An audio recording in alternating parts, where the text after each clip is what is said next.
কি আছি আমার কথা বলতে। স্যার আসসালামু আলাইকুম। স্যার আপনার কথা শোনা যায় না।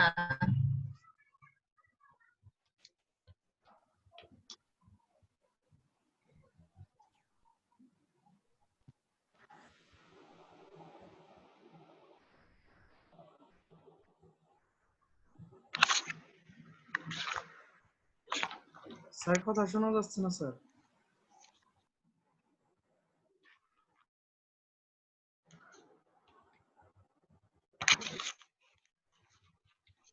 আমার হেডফোনের সমস্যা হচ্ছে। স্যার এখন শোনা যাচ্ছে।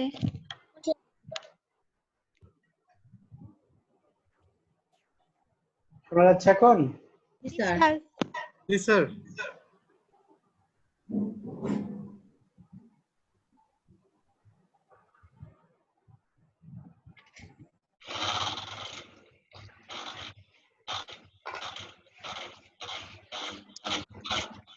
ওকে, আমরা সেদিন ম্যাট্রিক্স সম্পর্কে কথা বলছিলাম। হ্যালো, আসসালামু আলাইকুম ওয়ালাইকুম আসসালাম রাহমাতুল্লাহ। স্যার। আমরা দুইজন ইমার্জেন্সি ভাবে একটু ব্লাড দিতে যাচ্ছি। বুঝিনি।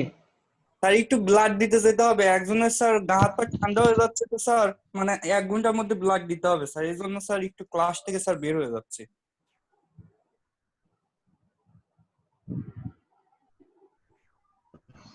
ওকে, আমরা গতদিন ম্যাট্রিক্স বলেছিলাম, তোমরা পড়েছো কিনা জানি না। আমি আজকে বেশিক্ষণ হয়তো ক্লাসও নিব না। আচ্ছা, ম্যাট্রিক্স যত রকমের ম্যাট্রিক্স আছে সব পড়তে বলেছিলাম। তো তার মধ্যে একটা হচ্ছে ইনভার্স ম্যাট্রিক্স। ইনভার্স ম্যাট্রিক্স ছাড়া আমরা এরকম ডিটেইলস আলোচনা করতে পারবো না।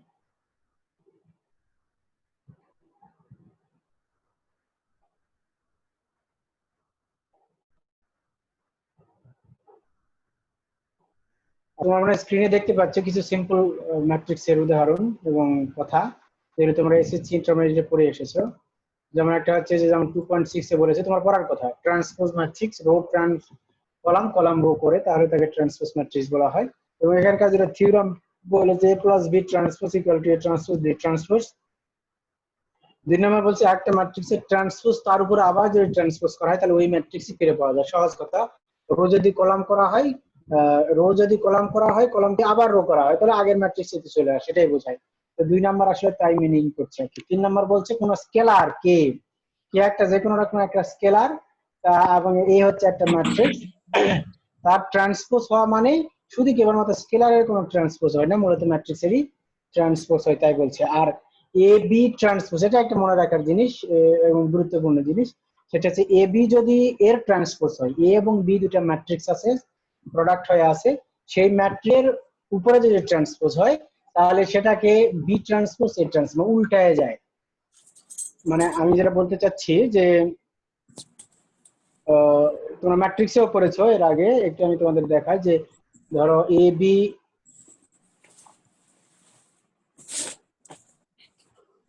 তে দুটা মনে হচ্ছে তোমার আলাদা আলাদা এ এবং বি, কিন্তু এরা যদি ম্যাট্রিক্স করে যদি ভাঙা, এটা কার সমান হবে? বি ট্রান্সপোজ আর এ ট্রান্সপোজ এর সমান হবে। বি ট্রান্সপোজ আর এ ট্রান্সপোজ এর সমান হবে, তাই বলছে। মানে উল্টা, ঠিক এটার ক্ষেত্রে সব ম্যাট্রিক্সের সব ক্ষেত্রে এই ঘটনাটা ঘটে। যখন আমরা ইনভার্স করব তখন এ ম্যাট্রিক্স এ বি ইনভার্স, এর ইনভার্স ম্যাট্রিক্স হবে হচ্ছে বি ইনভার্স এ ইনভার্স। আমরা পরে আসবো এটা তারপরে প্রসঙ্গে আসলো, তাই আমি বলছি। আমরা কোন এ এবং বি ম্যাট্রিক্স যদি তুমি পাও, যে এবং বি ম্যাট্রিক্স এর মাল্টিপ্লিকেশনটা আমরা যদি করি ভেক্টর মাল্টিপ্লিকেশন, তাহলে আমরা পাবো হচ্ছে এ বি। তো এ বি যদি গুণ করা হয় তার যদি ট্রান্সপোজ নেওয়া হয় তাহলে দুটো আলাদা আলাদা ট্রান্সপোজ করে গুণ করে যা হবে তাই, মানে উল্টাটা, এ ট্রান্সপোজ বি ট্রান্সপোজ না, এ বি ট্রান্সপোজ। আচ্ছা, যখন আমরা আলোচনা আসবে তখন হয়তো আরো ক্লিয়ার বলতে পারবো ইনশাল্লাহ।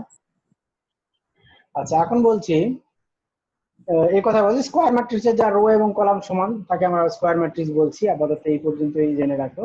এবং এ এবং বি দুটো ম্যাট্রিক্স দেওয়া আছে এবং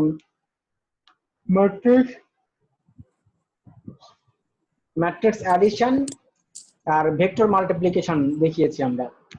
তো ম্যাট্রিক্স অ্যাডিশন আর ভেক্টর মাল্টিপ্লিকেশন এটার মানে হচ্ছে যে যদি ম্যাট্রিক্স দুটো যদি গুণ থাকে, সরি অ্যাডিশন বলতে দুটো ম্যাট্রিক্স কখন যোগ করা যায় যদি তাদের সেম পর্যায়ের সমগোত্রী ম্যাট্রিক্স হয়, মানে সেম অর্ডার, একটা 2/2 আর একটা 2/3, এই দুটো যোগ করা সম্ভব হবে না, বিয়োগ করা সম্ভব হবে না। তো এগুলো তো আমরা আগেই জানি। তো এই দুটো ম্যাট্রিক্স বলেছে যে স্কয়ার ম্যাট্রিক্স, যাকে রো এবং কলাম তিনটা তিনটা করে। তো ট্রেস বলছে যে কর্ণগুলির মান বল। প্রথমটা সারি আছে, দ্বিতীয়টা কলামটা সারি। কি হলো? স্যার বলতেছি স্যার প্রথম ম্যাট্রিক্সের কলাম আর দ্বিতীয় ম্যাট্রিক্সের সারি স্যার সমান হলে, বা প্রথমটা স্যার কলাম আর দ্বিতীয়টা সারি সমান হলে স্যার সেক্ষেত্রে স্যার স্কয়ার ম্যাট্রিক্স হবে না, যোগ যোগ বিয়োগ করা যাবে স্যার। স্কয়ার ম্যাট্রিক্স, হ্যাঁ সেটা বলেছি। প্রথমে আবার রিপিট করছো? আচ্ছা ঠিক আছে। আচ্ছা ট্রেস বলছে যে ট্রেস মানে হচ্ছে যে ডায়াগোনাল এলিমেন্ট গুলোর যোগফলকে ট্রেস বলা হয়, এটা আমরা তোমরা জানোই। সে কথা গেল আইডেন্টিটি ম্যাট্রিক্স, যাকে আমরা I3 যদি বলি তাহলে 3/3। Identity matrix must be a square matrix, বলছে the N square identity or unit matrix. Square matrix কি বলে, আইডেন্টিটি ম্যাট্রিক্স কিন্তু ইউনিট ম্যাট্রিক্সও বলা হয়। এবং এন স্কয়ার বলতে 2 স্কয়ার মানে I2, মানে দুইটা কলাম দুইটা রো। এন এর জায়গায় যদি 3 স্কয়ার বলা হয় তাহলে স্কয়ার ম্যাট্রিক্স কিন্তু তিনটা কলাম তিনটা রো, তাহলে I3 বোঝায়। সেই কথাগুলোই বলছে। তোমরা নিশ্চয়ই আগেরগুলো পড়েছো। এটা ক্রনিকার ডেল্টা একটা জিনিস আছে, ইনভার্টেবল ম্যাট্রিক্স।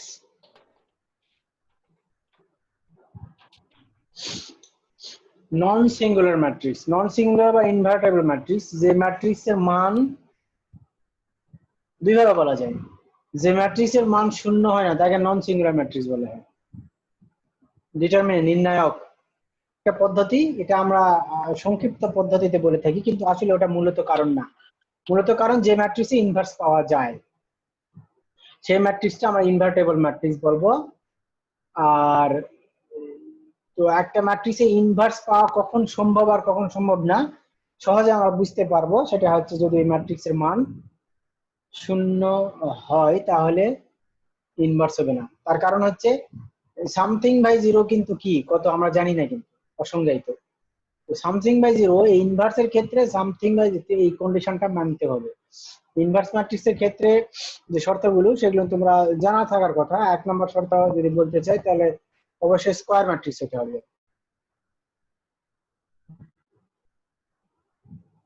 স্কয়ার ম্যাট্রিক্স হবে। 2 হবে নন সিঙ্গুলার।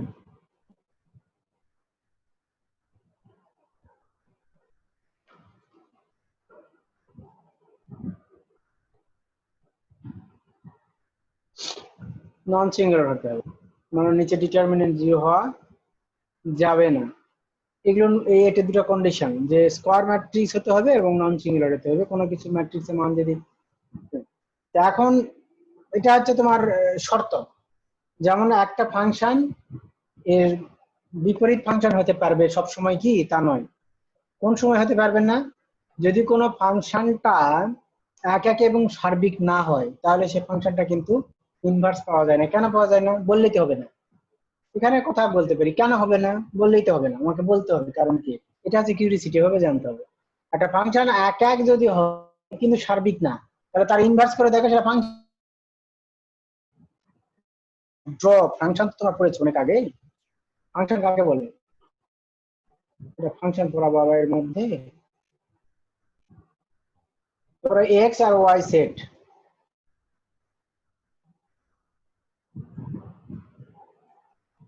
ধরো এ বি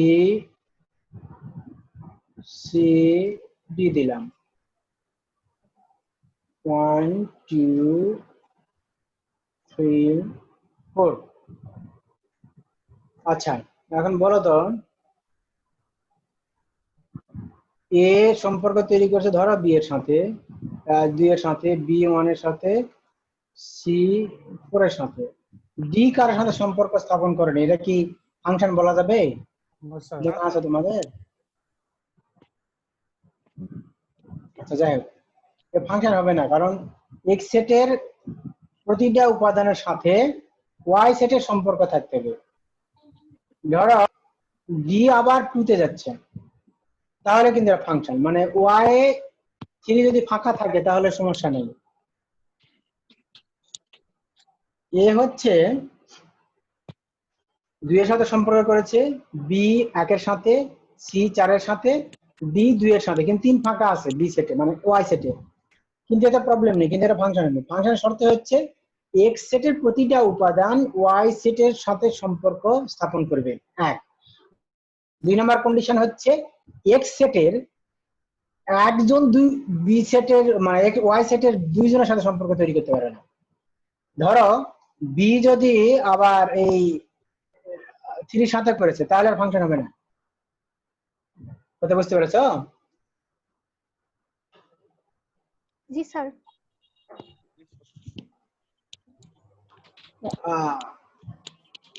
কি করলাম, আচ্ছা আমাদের বলছি, কারণ আমি যদি বি যদি 3 সাথে করে তাহলে কিন্তু এটা ফাংশন হচ্ছে না, এই জন্য এটা কিন্তু আমরা উঠায় দিলাম। আচ্ছা এখন বলছি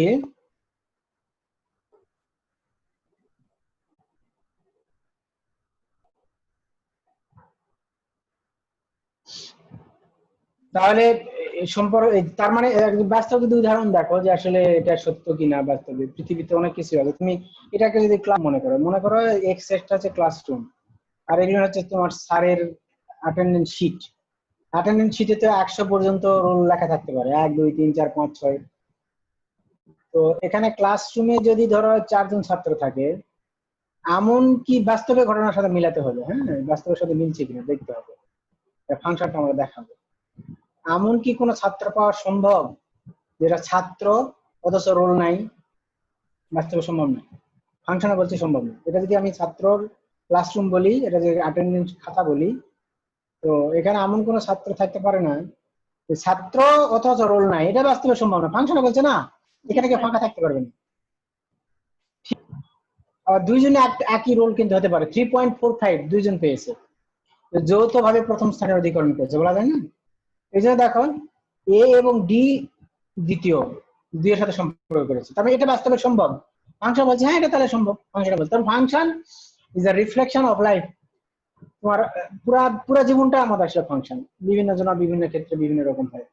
আচ্ছা তো এটা যেমন, তার মানে এটা দেখো এই ফাংশনটা কিন্তু এক এক না, কারণ এক এক ফাংশনের সব শর্ত কি ছিল, একজন একজনের সাথে সম্পর্ক তৈরি করবে। এ 2 এর সাথে করেছে, এখানে ডি ও 2 এর সাথে করেছে, তার মানে এক এক হবে না। জি স্যার। যদি এক এক না হয়, আচ্ছা তুমি এক্স ওয়াইটা এদিকে কল্পনা করো আর এক্স টা এদিকে কল্পনা করো, তাহলে এখন দেখো সেটা কি বাস্তবে ফাংশন হয় কিনা। মানে আমি বিপরীত ফাংশন তৈরি করব। এটা যদি এফ হয় এক্স টু ওয়াই, তাহলে এটা নিশ্চয়ই এফ ড্যাশ। আমি নিচে লিখলাম একটু বোঝার সুবিধার্থে,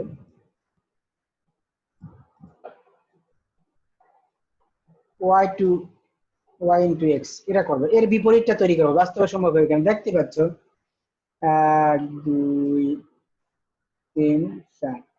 তোমরা এটা যদি ফাংশন তৈরি দেখো, এখানে 3 ফাঁকা আছে না, ধরো 1 এর ইমেজ পাবো, 2 এর ইমেজ পাবো, 3 4 এর ইমেজ পাবো, তো 4 3 এর কোনো ইমেজই নাই, তার মানে বাস্তবে সম্ভব না। এটা এর বাস্তবে সম্ভব না, এটা ফাংশনই না। বিপরীত ফাংশন হতে গেলে তো তাকে ফাংশন হতে হবে, তাই না? বিপরীত ফাংশন হতে হলে তাকে ফাংশন হতে হবে। বিপরীত ফাংশন একটা ফাংশনের প্রকারভেদ, ফাংশন হতে হবে, তারপরে আমরা বলবো বিপরীত কি, ফাংশনই তো না, তার মানে ফাংশন নয়, তার মানে বিপরীত ফাংশন নাম দিয়ে লাভ নেই। ঠিক এখানেও তাই, যদি আবার বলি যে দেখো 2 কিন্তু 2 জনের সাথে সম্পর্ক করেছে, এই 2 তো 2 জনের সাথে সম্পর্ক করলে ফাংশন হবে না। এই ফাংশনটা কিন্তু এক এক না সার্বিক নয়, এই জন্য কিন্তু বিপরীত ফাংশন পাওয়া যাচ্ছে না। আমি জানি না তোমরা বুঝতে পারছো কিনা, আমার এটা পড়ার প্রসঙ্গের কথা নয়, কিন্তু আমি তার প্রসঙ্গে আসলে তাই করলাম।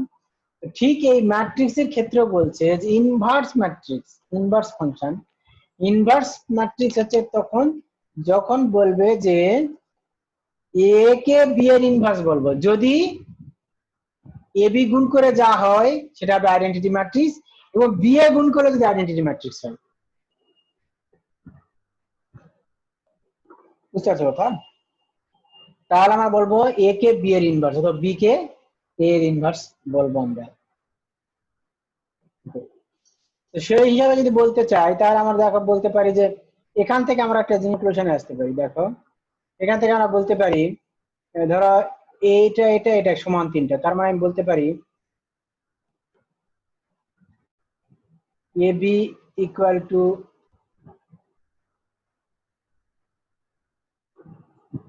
আইডেন্টিটি ম্যাট্রিক্স, এভাবে বলতে পারি না? তার মানে আমি জানাচ্ছি যে এটা দাঁড়ালে নিচে মানে করা আছে, আচ্ছা যাই থাকে থাকে এ ইকুয়াল টু বি ও পাশে নিয়ে গেলাম, তাহলে কি হবে বি ইনভার্স হবে না? বুঝা নেই? দুপাশে এ পাশে যদি নেওয়া হয় তাহলে এ ইকুয়াল টু বি ইনভার্স, এটার মানে বোঝাচ্ছে বি ইনভার্সটা আসলে এ এর ইনভার্স। এ যদি সমান আর কি, আর কথা বুঝতে পারিনি? এ হচ্ছে দেখো বি ইনভার্সের সমান যদি এই শর্ত মানে। আরে বাবা সহজ কথা, কঠিন ভাবে বুঝো না, সহজ ভাবে বুঝো। আমি অত পেঁচায় পড়াতেও পারি না, আমি যতটুকু বুঝি তাই বোঝাই। হ্যাঁ, আমি যে সহজ সরল ভাবে বুঝি তোমরা বুঝবে, ভয় পাওয়ার কারণ নেই। আমি বলছি এ বি যদি আইডেন্টিটি হয়, আর আমি বলছি যদি A B equal to identity matrix যদি হয় তাহলে এ কে বি এর ইনভার্স বলবো। এখানে দেখা যাচ্ছে তো তার মানে দাঁড়াচ্ছে কি A equal to B inverse. জি স্যার। এর সাথে আইডেন্টিটি গুণ করে দাও, আইডেন্টিটি তুমি যে পাশে গুণ করে দিতে পারো। হ্যাঁ, এই জিনিসটা আমার কাজে লাগবে আমি যখন একটু পরে আইডেন্টিটি ইনভার্স ম্যাট্রিক্স বের করার 3টা পদ্ধতি আছে, তার মধ্যে একটা পদ্ধতি এখানে আমি এইরকম একটা পদ্ধতি আছে, সেটা আমরা আলোচনা করবো জন্য এটা এখানে বললাম। যাই হোক, তার মানে আমি বলতে চাচ্ছি আইডেন্টিটি ম্যাট্রিক্স এখানে এই কথাই বলেছে যে এ ইকুয়াল টু বি ইনভার্স আমি বলতে পারি। এখানে একটা মজার ব্যাপার আছে, আমার পরবর্তীতে বের করবো একটা জিনিস। এখন বলছে যে এখন where I is an identity matrix বা ইউনিট ম্যাট্রিক্স। ইউনিট ম্যাট্রিক্স আর আইডেন্টিটি ম্যাট্রিক্স একই বলছে, কেন? আইডেন্টিটি ম্যাট্রিক্স মানে যা আই দ্বারা আমরা চিহ্নিত করি, আর ইউনিটি ম্যাট্রিক্স মানে যার মান হচ্ছে 1। আইডেন্টিটির মান কিন্তু 1, বুঝতে পারছো? ইউনিট মানে কি এক না, একক না? আচ্ছা সে কথা বলছি। Where I is an identity matrix, sorry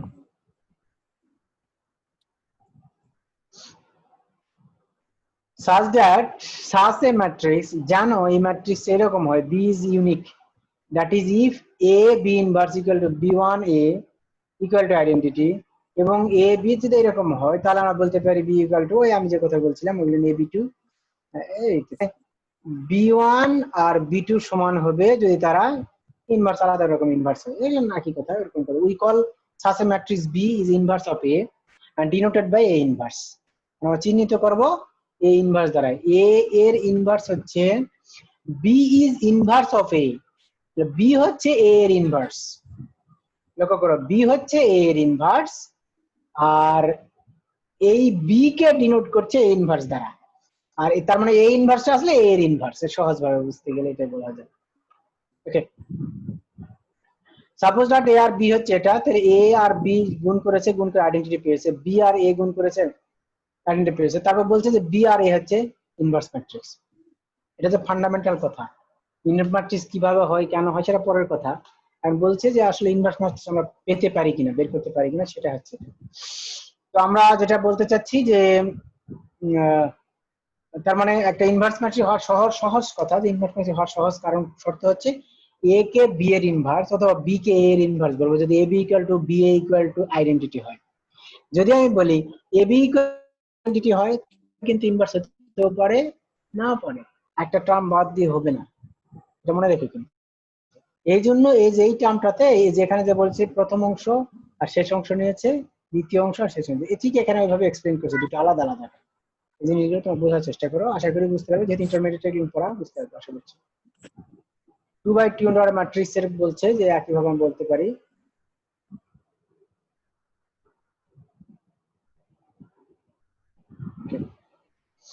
এখানে বলছে ম্যাট্রিক্স ইনভার্স 2x2 ম্যাট্রিক্স এর সহজ পদ্ধতি নানা রকমের আছে।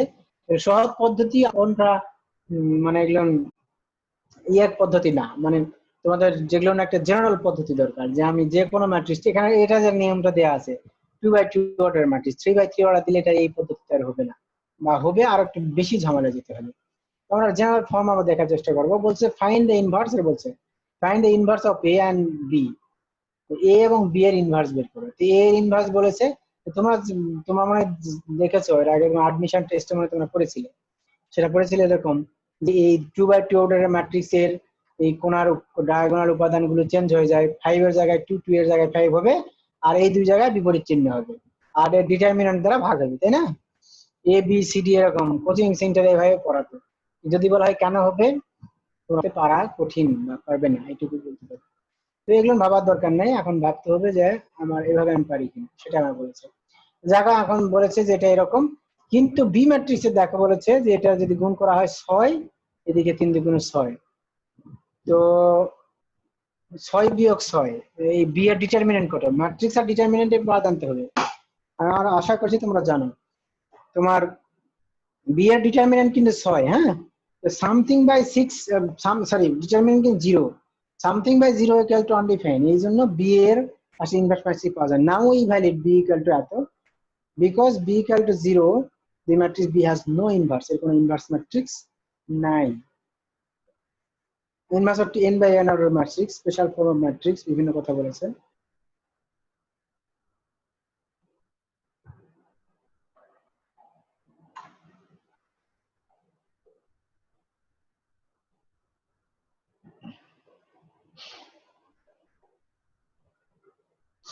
লোয়ার ট্রায়াঙ্গুলার ম্যাট্রিক্স, আপার ট্রায়াঙ্গুলার ম্যাট্রিক্স, লোয়ার মানে নিচের উপাদান শূন্য হবে, আর আপার মানে উপরের উপাদান শূন্য হবে, তারা ট্রায়াঙ্গেলের মতো হয় না?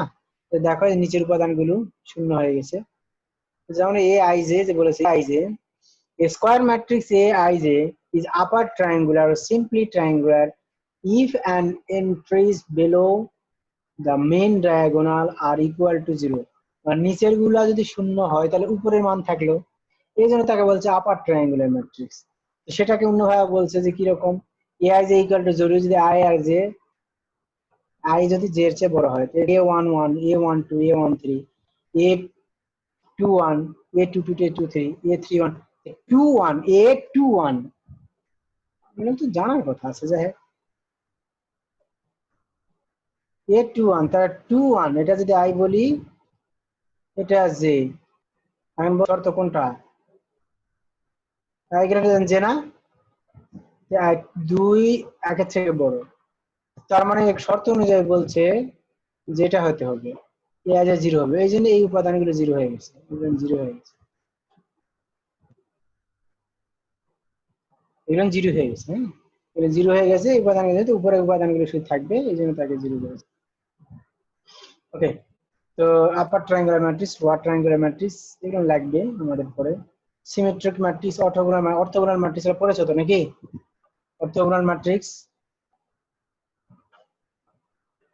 এই যে ট্রান্সপোজ করলে এ ইনভার্স হবে, অথবা এটাকে ইনভার্সটাকে পাশে নিয়ে আসো, নিয়ে আসলে কি হয়, এ transpose A equal to identity, যে এখানে বলেছে এটা হচ্ছে identity.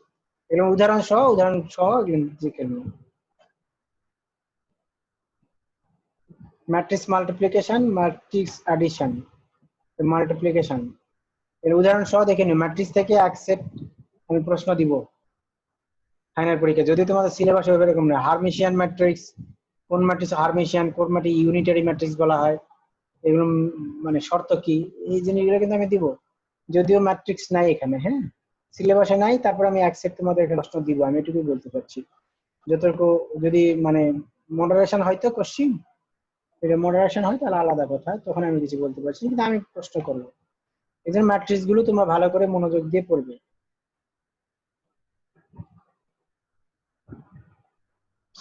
System of linear algebra, linear equation,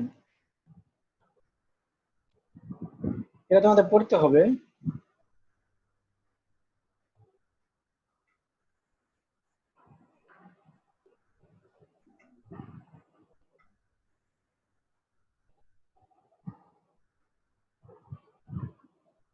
তোমরা কি ফার্স্ট ইয়ার না 2-1? 2-1। 2-1, তার মানে অনেক কিছুতে পড়েছো। আচ্ছা, তার মানে তোমরা জিওমেট্রি সার্কেল পড়েছো, সিস্টেম অফ সার্কেল পড়েছো, তারপরে আরো এগুলো কিছু সিস্টেম, আমি শব্দটার সাথে পরিচিত করতে চাচ্ছি। সিস্টেম তোমরা অনেক কিছু করেছো, এখানেও তাই আছে আর কি।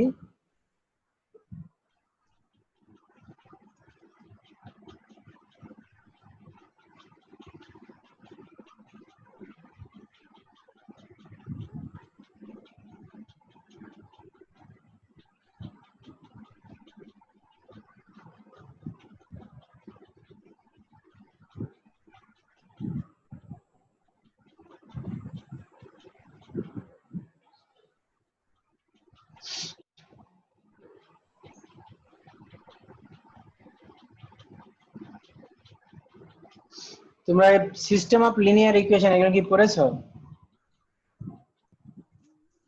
না স্যার, লিনিয়ার ইকুয়েশন পড়ি নাই। সিস্টেম অফ লিনিয়ার ইকুয়েশন কি পড়েছো? একজন কথা বলে। কারণ তোমাদের সিলেবাসে ভেক্টর স্পেস থেকে শুরু হয়ে, দেখো এই চ্যাপ্টার থেকে শুরু, সরি এই চ্যাপ্টার থেকে শুরু, অথচ তোমার সিস্টেম অফ লিনিয়ার অ্যালজেব্রা যে লিনিয়ার ইকুয়েশন না শিখো তাহলে তো বুঝবে না। সিস্টেম অফ লিনিয়ার ইকুয়েশন আমাদের ছিল না। কেন? Vector vector vector sorry set theory তোমাদের ছিল না ফার্স্ট ইয়ারে? ছিল স্যার। সেট থিওরিতে থাকার কথা। না স্যার, ছিল না তো এটা। লিনিয়ার ইকুয়েশন ছিল না স্যার।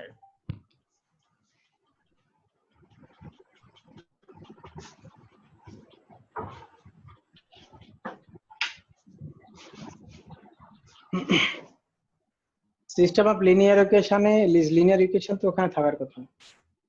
জায়গান কেন ছিল না এটা আমি এক্সপ্লেইন করব না। তোমাদের সিলেবাসে বলছে ভেক্টর স্পেস থেকে শুরু করতে, কিন্তু ভেক্টর স্পেসে যেতে পারছি না তো। আচ্ছা, তারপর আমি বলছি ম্যাট্রিক্স আর এই তোমার লিনিয়ার সিস্টেম, লিনিয়ার ইকুয়েশন না শিখলে হবে না। কারণ বেসিক কথা বলছি, লিনিয়ার অ্যালজেব্রা আমি প্রথম বলেছিলাম যে লিনিয়ার মধ্যে একঘাত বিশিষ্ট ইকুয়েশনকে নিয়েই মূলত কাজ করছি। আপাতত ফান্ডামেন্টাল বোঝার জন্য এটা তুমি আপাতত বুঝতে পারো, কিন্তু তারপরে তোমাকে আরো ডিটেলস বুঝতে হবে। হ্যাঁ, তো ডিটেলস বুঝতে হবে, সেই জন্য আমি বলছি যে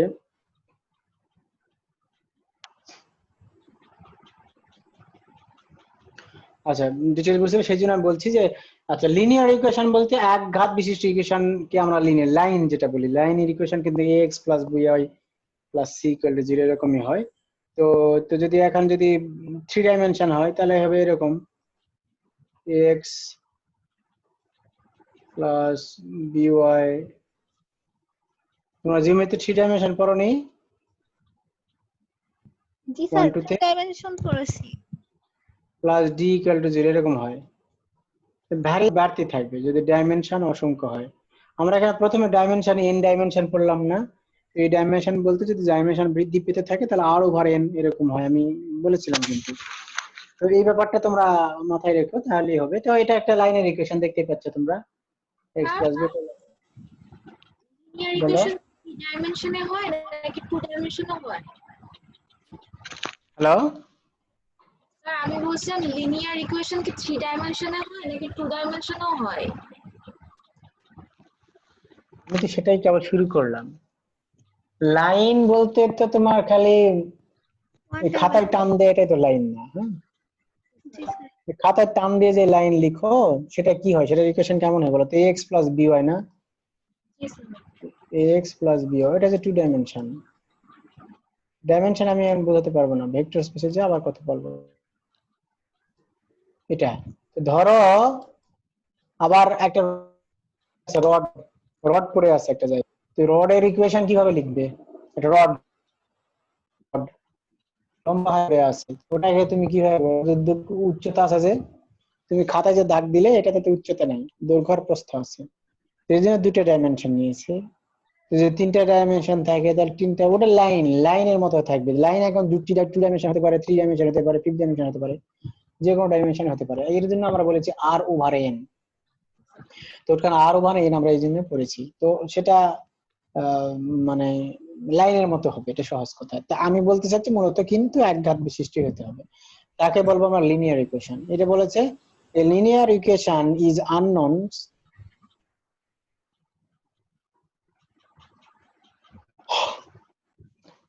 ইন আননোনস মানে আননোন কি কি থাকে x1 x2 x3 এগুলো মান আমরা জানা আছে যে x y এগুলো মান জানো x y z এগুলো তো ভ্যারিয়েবল মান তো যে কোনো চেঞ্জ হতে পারে কিন্তু a b এগুলো জানা মান এটা তো কনস্ট্যান্ট 2 3 4 বলি না 2x 5y তাই না 5y 9 = 0 9 = 9 ধরো তো এগুলো তো সবসময় নন মান নন ভ্যালু কিন্তু x unknown এই জন্য বলছি এই আননোন ভ্যালু গুলোর জন্য in equation can be put in the standard form x এটা সব আঘাত কিন্তু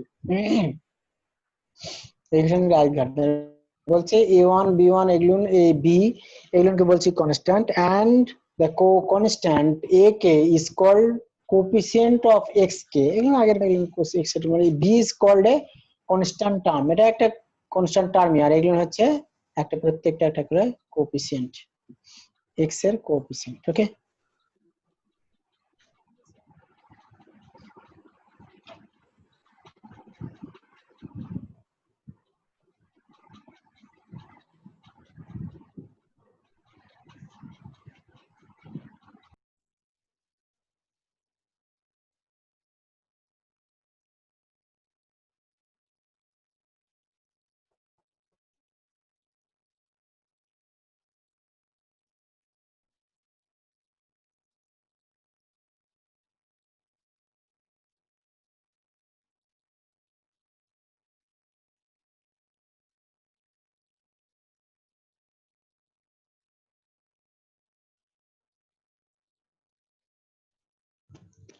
আপু কি হলো? চলে গেল নাকি? না আবার আসছে স্যার।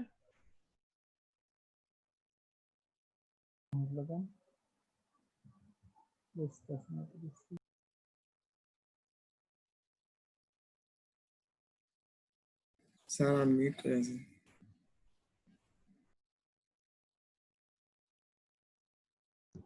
শুনতে পাচ্ছ আমাকে স্যার জি স্যার শুনতে হ্যালো জি স্যার, জি শুনতে স্যার, পাচ্ছি। জি স্যার।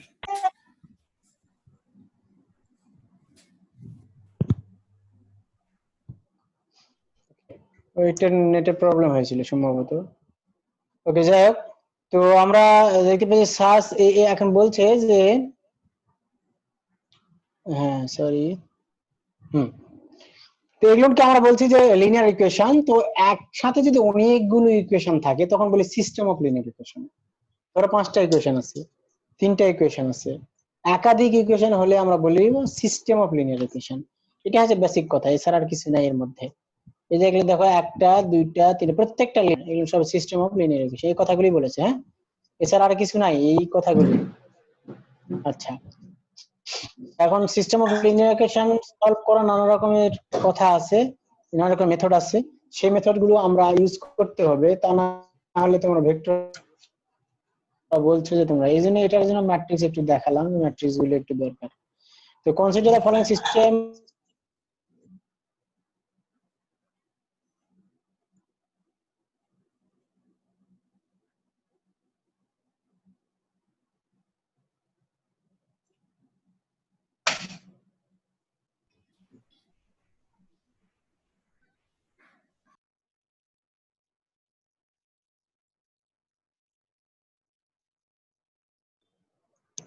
আবার মিউট হয়ে গেছে মনে হয় না নেটওয়ার্কে প্রবলেম হয়েছে মেবি। তাহলে যাচ্ছে গা। আমার এখানে নেটওয়ার্ক মনে সমস্যা হচ্ছে এখানে ওয়াইফাইটা খুব ঝামেলা করে আচ্ছা আগামী দিন থেকে ল্যান্ড কানেকশন দেব ইনশাআল্লাহ জি স্যার। জি স্যার। আমি যেটা বলছি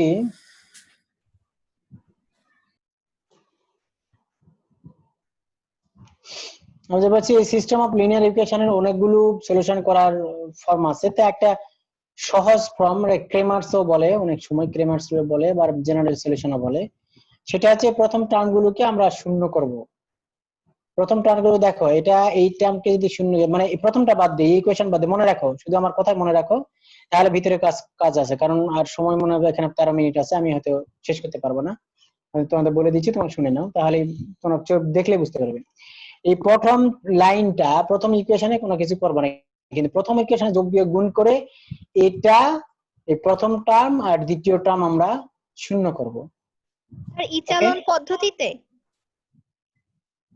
ইসিএল পদ্ধতি তোমরা শিখেছো? না স্যার, ম্যাট্রিক্স করার সময় দেখেছিলাম। ম্যাট্রিক্স পড়ার সময় পড়িয়েছিল, এই তো ইসিএল ফর্ম। হ্যাঁ। তো যাই ইসিএল ফর্ম যদি জেনে থাকো তাহলে একটু আবার দেখে নিও। আমি তারপর একটু রিপিট করছি যে ইসিএল ফর্মে করলে আমরা এটা সমাধান সবসময় খুব দ্রুত করতে পারবো। এটা একটা পদ্ধতি ইসিএল ফর্ম। আচ্ছা, তো এখানে বলছে যে নিয়মটা আমি বলছি, তাও এটা পুরোটাই একদম ফিক্স থাকবে, কিছু করবো না, কাজ করবো হিসেবের উপর। এই যে ইকুয়েশনটাকে এটাকে এর সাথে এমন কিছু দ্বারা গুণ করব করে এটাকে জিরো করতে হবে। দেখো তাহলে যদি আমি এটা প্রথমটা জিরো করতে যাই তাহলে কি করতে হবে, এটাকে 2 দ্বারা গুণ করতে হবে, এর সাথে বিয়োগ করতে হবে, তাই না? 2x1 2 তাই এটা কিন্তু জিরো হয়ে যাচ্ছে। তারপরে যদি এটাকে আমি জিরো করতে চাই তাহলে প্রথমটার সাথে কাজ করতে হবে, মনে রাখো প্রথমটার সাথে কাজ করতে হবে, প্রথমটা জিরো করব। তাহলে এটা আর এটা খালি বিয়োগ করলে হয়ে যায়, 1 আর 3 বিয়োগ করলে কিন্তু এটা জিরো হয়ে যায়। তার মানে এই দুটো জিরো হয়ে গেল। আর এদিকে যা পরিবর্তন হবে ওটা কোনো সমস্যা নেই। আর তারপরে ধাপ হচ্ছে এটা জিরো হয়ে গেল, তারপরে এটা জিরো করা, এই যে কোনি ভাবে। তো এটা যখন জিরো করতে যাব তখন এই প্রোগ্রেশনের সাথে না, জাস্ট আর ইমিডিয়েট উপরেরটার সাথে মনে রাখতে হবে। প্রথম ইকুয়েশনের কাজ প্রথমেই শেষ, তারপর দ্বিতীয়টার কাজ, তারপর তৃতীয়টার কাজ, একদম র্যান্ডমলি, মানে একদম ঘাবড়ানোর কিছু না। এই 3টা সমীকরণ দিয়েছে এর জন্য বলছি যে 10টা থাকে তাহলে একই ভাবে। তো এটার সাথে দেখো তাহলে 2 দিয়ে গুণ করতে হবে, এটার সাথে 3 দিয়ে গুণ করতে হবে, করে 2টা বিয়োগ করতে হবে, করলে এটা কিন্তু জিরো হয়ে যাবে। তার আগে এটা জিরো তো ছিল, এর সাথে যাই গুণ করো না কেন এগুলো জিরোই থাকবে। তার মানে দেখো এটা ঠিকই থাকলো, x1 x2 x3 x4, এটা জিরো হলো, এটা জিরো হলো। আচ্ছা, এখানে থাকলে এটা জিরো হয়ে গেল। তাহলে দেখো এই দুটো তাহলে মান থাকছে কি x3 আর x4। এখানে যে সমাধানগুলো পাওয়া যাবে, এখানে সিস্টেম অফ লিনিয়ার ইকুয়েশনের 3 রকমের সমাধান পাওয়া যায়। মনে রাখো বই পড়লে কোথাও আছে নিচের দিকে, আমার মানে আমি দেখতে পারিনি, আমি ক্লাস নেওয়ার আগে একটু দেখতে চেয়েছিলাম, দেখতে পারিনি।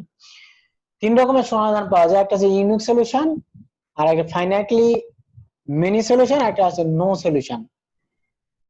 তো এই সময় ক্ষেত্রে যদি দেখো এখানে র্যাঙ্কের ব্যাপার আছে ম্যাট্রিক্সে, তোমার র্যাঙ্ক পড়েছে কিনা আমি জানি না, সেটা পরে আবার আলোচনা করব যদি প্রয়োজন হয়। তো এখানে দেখো আননোন ভ্যালু কয়টা, ভ্যারিয়েবল কয়টা, 1 2 3 4, আর ইকুয়েশন কয়টা 1 2 3, আননোন ভ্যালু 4টা, ইকুয়েশন 3টা। তাহলে আমাদের এখানে সমাধান হচ্ছে মেনি সলিউশন হবে যদি র্যাঙ্ক সমান হয়। তা কেন দেখতে পাচ্ছি x1 এটাতে 0 হলো, এটাতে 0 হলো, আর এটাতে x2 0 হলো, থাকলো কি x3 আর x4। কিন্তু এখানে তো x3 x4 একটা মান আমাকে ধরে নিতে হবে। ধরো x4 ইকুয়াল টু তুমি 1 ধরে নিলে, তাহলে x3 ইকুয়াল টু পাইলে, x4 ধরেছো 1, তার মানে এখন বলতে পারি x4 তুমি ধরে নিয়েছো 1, আর তাহলে x3 ইকুয়াল টু কত পাবো বলো তো, এখানে 3, এদিকে -4, যেহেতু x4 এর মান 1 ডিভাইড বাই -5, এখানে x3 পেয়ে গেলাম, x4 পেলাম, x3 পেলাম, এখানে তো x1 0 ছিল, তাহলে এখান থেকে x2 পাবো, x2 পেলাম, x3 পেলাম, x4 পেলাম, তাহলে এখানে x1 পাবো। শেষ, এই সমাধান হয়ে গেল। এটা হচ্ছে সিস্টেম ইকুয়েশনের ইসিএল ফর্ম পে বলা যায়, ক্রেমারস রুল বলা যায়। ক্রেমারস রুল একটু ডিফারেন্ট কিছু আছে, তবে যাই হোক সমস্যা নেই। আচ্ছা, আমরা এই কথা বলছি, এটাই একটা সমাধান পদ্ধতি সিস্টেম অফ লিনিয়ার ইকুয়েশন, এর ডিটেইলস আর কিছু বলবো না। তো এটাকে কখন কি বলা হয়, সিস্টেম অফ লিনিয়ার ইকুয়েশন কে ওরা এই যে শূন্যভাবে বলে দিয়েছে, সিস্টেম অফ লিনিয়ার ইকুয়েশন দুই রকম, ইনকনসিস্টেন্ট আর কনসিস্টেন্ট। কনসিস্টেন্ট হলে তাদের ইউনিট, আমি বললাম সলিউশন মোট 3 রকমের। দেখো ইউনিক সলিউশন, এটা আছে ফাইনাইট নাম্বার অফ সলিউশন, আর একটা নোস, 3টা সলিউশন। তো কনসিস্টেন্ট আর ইনকনসিস্টেন্ট কাকে বলবো, এটা এখন বিষয় হচ্ছে যদি র্যাঙ্ক সমান হয়, যদি ম্যাট্রিক্সের র্যাঙ্ক সমান হয়। মনে রাখো আমি আগামী দিন আবার বলার চেষ্টা করব এই জিনিসটা। এই যে এখানে বলেছে সিস্টেম 3.2, এই যে সিস্টেম 3.2 বলেছে এখানে, system 3.2 of linear equation is to be consistent if it has one or more solution, and it is inconsistent if it has no solution. এটা যদি সলিউশন না পাওয়া যায়। তো এটা কিন্তু উল্টো ভাবে বলা যায়। এটাতে তুমি কি বুঝলে আমি জানি না, আমি নিজেই বুঝিনি। আমি জানি জন্য হয়তো বুঝতে পারছি, কিন্তু আসলে আমি বুঝিনি। বিষয় হচ্ছে যদি বলছে যে যদি একটা বা একের অধিক সমাধান পাওয়া যায় তাকে বলবো আমরা কনসিস্টেন্ট, আর যদি না থাকে কোনো সমাধান তাকে বলবো ইনকনসিস্টেন্ট। সমাধান থাকবে না কিভাবে বুঝবো? সমাধান থাকবে না এইভাবে তখনই বুঝবো যখন র্যাঙ্ক ম্যাট্রিক্স এর র্যাঙ্ক অগমেন্টেড ম্যাট্রিক্স আর কোএফিসিয়েন্ট ম্যাট্রিক্স এর মান র্যাঙ্ক সমান হবে না। এই যে এই কথাটাই পরে বলছে, augmented and coefficient matrix of a system. ওই যে সিস্টেম অফ লিনিয়ার ইকুয়েশন পেলাম আমরা, দেখো তো কি কি আছে এখানে। আগামী x1 এটাকে আমি একটা ম্যাট্রিক্স আকারে লিখতে পারি। দেখো এটা অনেক বড় একটা জিনিস, হ্যাঁ। এটাকে আমরা ম্যাট্রিক্স, আমি খুব সংক্ষেপে লেখার চেষ্টা করছি। এটাকে আমরা ম্যাট্রিক্স আকারে লিখতে পারি। সেখানে কি a x equal to b। এই matrix can be written in the form, এই matrix can be written in the form, এই ফর্মে লেখা যায় কিভাবে? যেখানে যেখানে a ইকুয়াল টু কত, এই যে কোএফিসিয়েন্ট গুলো নিবে, a ইকুয়াল টু একটা ম্যাট্রিক্স যেখানে কেবলমাত্র কোএফিসিয়েন্ট থাকবে, কোএফিসিয়েন্ট ম্যাট্রিক্স। সেটা কি কি a11 A12 a12, তোমরা যদি জেনে থাকো আর বলতে হবে না, a1n, এরকম বুঝতে পারছো? ঠিক আছে, কোএফিসিয়েন্ট গুলো নেবে, এই যে কোএফিসিয়েন্ট রে বাবা, এই যে কোএফিসিয়েন্ট এগুলো। আর একটা x যেখানে, সেটা কি x1 x2 xn।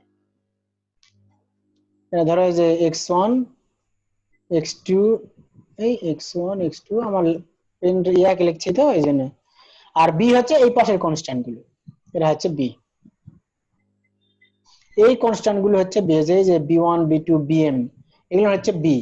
আর x গুলো হচ্ছে a, এটাকে আমরা লিখতে পারি।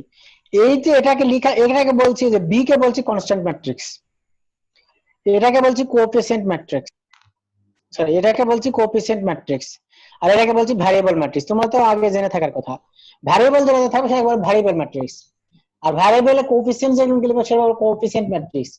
আর কেবলমাত্র ডান পাশে কনস্ট্যান্ট গুলো থাকে তাকে বলে কনস্ট্যান্ট ম্যাট্রিক্স। মানে বি হচ্ছে কনস্ট্যান্ট ম্যাট্রিক্স, এটা হচ্ছে ভ্যারিক্সটা হচ্ছে ভ্যারিয়েবল ম্যাট্রিক্স, আর এ হচ্ছে কোএফিসিয়েন্ট ম্যাট্রিক্স। এখন এখানে দেখো এটা কিন্তু ভ্যারিয়েবল, এক্স হচ্ছে ভ্যারিয়েবল।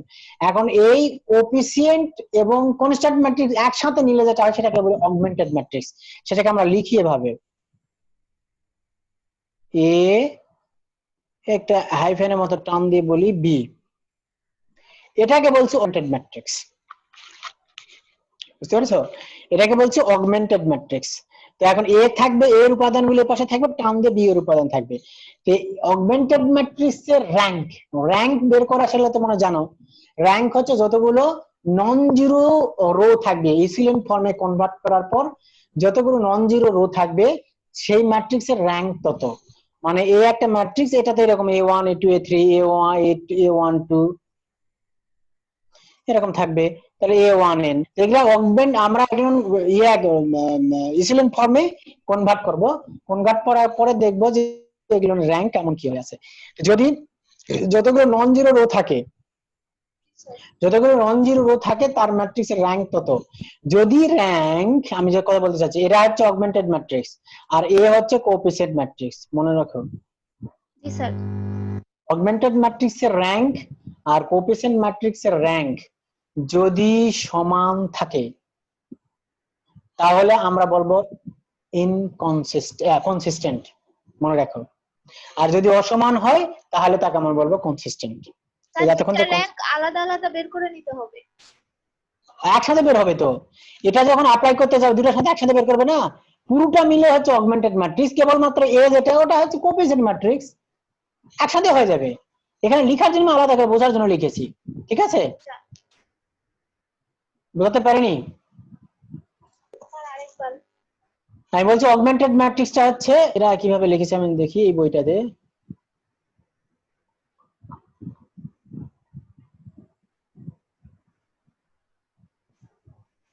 স্যার এ আর বি এর র্যাঙ্ক যে হচ্ছে ইকুয়াল হবে, তো হচ্ছে আমরা এর র্যাঙ্ক আলাদা বি এর র্যাঙ্ক আলাদা এভাবে বের করে নিতে হবে নাকি একসাথে, সেটা একসাথে করবে। ইসিলেন ফর্ম অ্যাপ্লাই করবে তো অগমেন্টেড ম্যাট্রিক্সের উপরে, জি স্যার। ইসিলেন ফর্মটা অ্যাপ্লাই করবে অগমেন্টেড ম্যাট্রিক্সের উপরে। অগমেন্টেড মধ্যে যখন ম্যাট্রিক্সের অ্যাপ্লাই করবে তখন বাম এ এর মধ্যে খালি করবে, বি এর মধ্যে করবে না, তা তো না, পুরোটার উপরে করবে।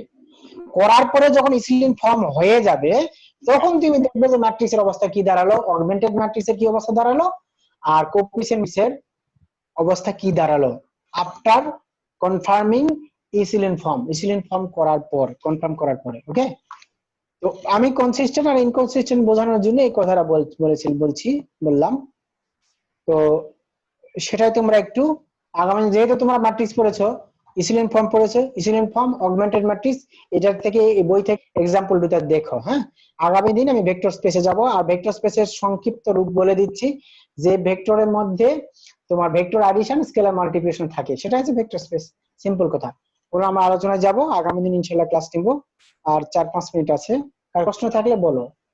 1 ঘন্টায় ক্লাস নিয়েছি আজকে, আমি দেখেছি। লিনিয়ার ইকুয়েশনে x4 1 ধরছেন, এটা কি সবসময় 1 ধরতে হবে?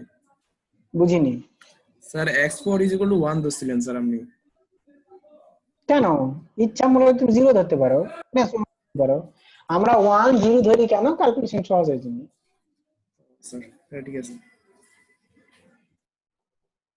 এই যে ইসিলিন ফর্ম দেয়া আছে 3.5 system of triangular echelon form. Echelon form সুন্দরকে বলা আছে ইসিলিন ফর্ম, পাইভটেড, এই তিনটা পদ্ধতিতে করা হয়। হ্যাঁ, free variable echelon form, pivoted form, free variable form, এই প্রত্যেকটাকে বলা আছে। এই তিনটা ফর্মই দেখবে তোমাদের আগামী কাজ, তিনটা ফর্ম দেখা।